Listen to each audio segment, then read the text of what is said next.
Social media যারা popular platform আছে তাদেরকে আমরা একটা চিঠি দিয়েছি বিটিআরসি থেকে।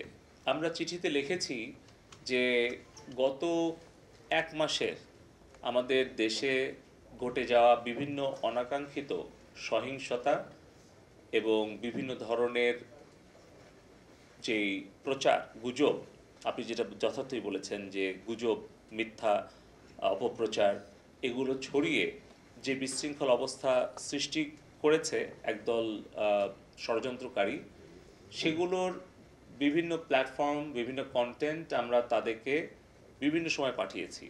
কিন্তু যতটুকু তারা কন্টেন্ট টেক ডাউন করেছে, যতগুলো প্ল্যাটফর্ম তারা ব্লক করেছে, সেই সংখ্যাটা অতি নগণ্য এবং এটা অগ্রহণযোগ্য আমাদের কাছে। এবং আমরা বলেছি যে বাংলাদেশের সংবিধান, বাংলাদেশের আইন এবং ফেসবুক, ইউটিউব, টিকটক তাদের নিজস্ব যে কমিউনিটি স্ট্যান্ডার্ড এবং তাদের যে পলিসি, সেগুলো তারা নিজেরা মেনে সংবিধান অনুসরণ করে আইন মান্য করে বাংলাদেশে তারা কি সাইবার স্পেসটা ব্যবহার করতে চায়, নাকি বাংলাদেশের সংবিধান ভঙ্গ করে, আইন ভঙ্গ করে তাদের নিজেদের দেওয়া কমিউনিটি স্ট্যান্ডার্ড অমান্য করে তারা বাংলাদেশে প্রচার করতে চায়। তারা কি বাংলাদেশের জন্য তারা ভিন্ন ধরনের পলিসি অ্যাপ্লাই করেছে, নাকি তারা America, Myanmar, India, Sri Lanka, Singapore, অন্যান্য দেশে তারা, ইউরোপ, আমেরিকাতে, এশিয়াতে অন্যান্য দেশে যেভাবে তারা তাদের পলিসিগুলো অ্যাপ্লাই করে, সেই স্ট্যান্ডার্ড কি তারা নিজেরা আমাদের বাংলাদেশের জন্য মানছে, নাকি ভিন্ন ভিন্ন অবস্থান নিচ্ছে? আমরা দেখতে পাচ্ছি যে আমাদের বাংলাদেশ আওয়ামী লীগের সমর্থনে যেই পেজগুলো, যেই ফেসবুক অ্যাকাউন্টগুলো কাজ করত, এরকম 50টা পেজ এবং অ্যাকাউন্ট তারা ব্লক করে দিয়েছে। কিন্তু একই ধরনের কাজ বিএনপির ভেরিফাইড পেজ থেকে কিংবা বিএনপির যে সাজাপ্রাপ্ত সন্ত্রাসী তারেক জিয়া বিদেশ থেকে ইউটিউবে বা ফেসবুক লাইভে এসে যে সকল বক্তব্য দিচ্ছে, সেগুলো কেন ব্লক করা হচ্ছে না, সেই কন্টেন্টগুলো কেন টেক ডাউন করা হচ্ছে না? কিংবা যেগুলো চিলড্রেন অ্যাবিউজ, কিংবা আপনার আমাদের নারীদের প্রতি যে আক্রমণ অথবা অগ্নিসংযোগ অথবা যে ধরনের সন্ত্রাস এবং হত্যাকাণ্ড আমাদের গত কিছুদিনে হলো প্রচারণা গুজবের কারণে, সেগুলোর ব্যাপারে তারা কোনো ধরনের দায়িত্বশীল কোনো প্রতিক্রিয়া দেখায়নি বা কোনো ধরনের ভূমিকা রাখেনি।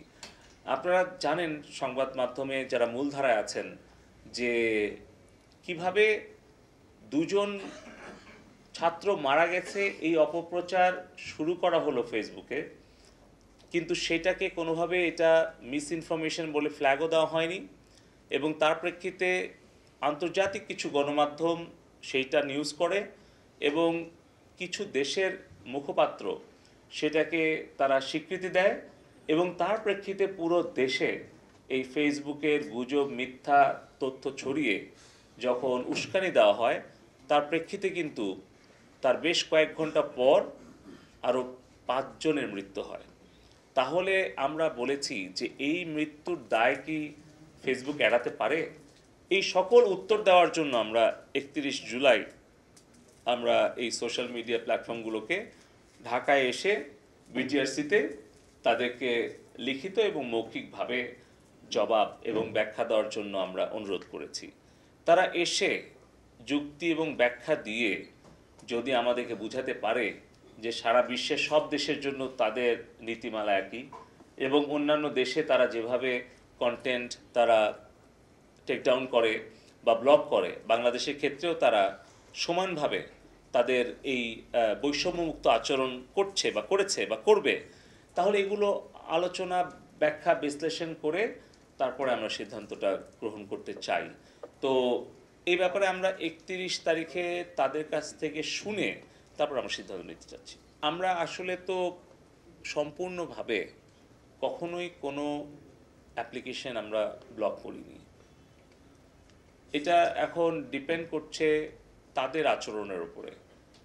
এখন তারা যদি আমাদের দেশের আইন, সংবিধান এবং নিরাপত্তা সব কিছু বিবেচনায় রেখে তারা যদি দায়িত্বশীল আচরণ করে, তাহলে অবশ্যই তারা বাংলাদেশে আমাদের সকলের সহযোগিতা পাবে এবং আমরা কোনো কিছু ব্লক করতে চাই না, কিন্তু আমরা তাদের ব্যাখ্যাটা জানতে চাচ্ছি। আর এই মুহূর্তে আম, অনেকেই অনেকভাবেই তারা অ্যাপ্লিকেশন ব্যবহার করছে। আমরা আমরা অনুরোধ শুধু করব যে ভার্চুয়াল প্রাইভেট নেটওয়ার্কটা ব্যবহার করা ঝুঁকিপূর্ণ। অতএব ব্যক্তিগত নিরাপত্তা, ব্যক্তিগত সুরক্ষা এবং তথ্যের সুরক্ষা, এই সব কিছু বিবেচনা রেখে যেন ভার্চুয়াল প্রাইভেট নেটওয়ার্ক এটা ব্যবহার থেকে আমরা বিরত থাকি। তাছাড়া দেখা যাচ্ছে আর্থিক লেনদেন যদি কোনো আমরা ভার্চুয়াল নেটওয়ার্ক ব্যবহার করে করি, তাহলে কিন্তু সেই পাসওয়ার্ডটা ভার্চুয়াল নেটওয়ার্ক প্রোভাইডার সে কিন্তু পেয়ে যাচ্ছে। তার মানে পুরোটাই একেবারে মানে বলতে গেলে আমরা যা কিছু করছি এটা একটা কাঁচের ঘরে করার মতো। মানে এটা কিন্তু ভার্চুয়াল নেটওয়ার্ক যে প্রোভাইড করছে তার কাছে কিন্তু পুরো তথ্যপাত্য সে চাইলেই পাবে। সো এটা একটু ঝুঁকিপূর্ণ হয়, এই বিষয়টা আমরা বলছি। আমরা সাইবার সিকিউরিটি নিয়েও আগামী পরশু দিন একটা মিটিং দিয়েছি, গতকালকেও আমরা একটা এক্সক্লুসিভ মিটিং করেছি, সেখান থেকে অনেক কিছু ঝুঁকি আমরা চিহ্নিত করেছি। আমরা আসলে এখন সবাই সম্মিলিতভাবে কাজ করছি। তো এই মুহূর্তে আমি নির্দিষ্ট কোনো অ্যাপ্লিকেশনের কথা বলছি না, এটা আমাদের আইন শৃঙ্খলা রক্ষাকারী বাহিনী, গোয়েন্দা সংস্থা তাদের তাদের নির্দেশনা পরামর্শক্রমেই আমরা প্রযুক্তিগত সহায়তা দিচ্ছি। ফলে তাদের যখন যেখানে যে ধরনের সহযোগিতা প্রয়োজন হচ্ছে আমরা একসাথেই কাজ করছি সেখানে তাদেরকে সেই সহযোগিতা দেওয়ার জন্য। ফলে আমি নির্দিষ্টভাবে কোনো অ্যাপ্লিকেশন বা কোনো প্ল্যাটফর্ম বা কোনো ওয়েবসাইট আমি এই মুহূর্তে উল্লেখ করতে চাচ্ছি না।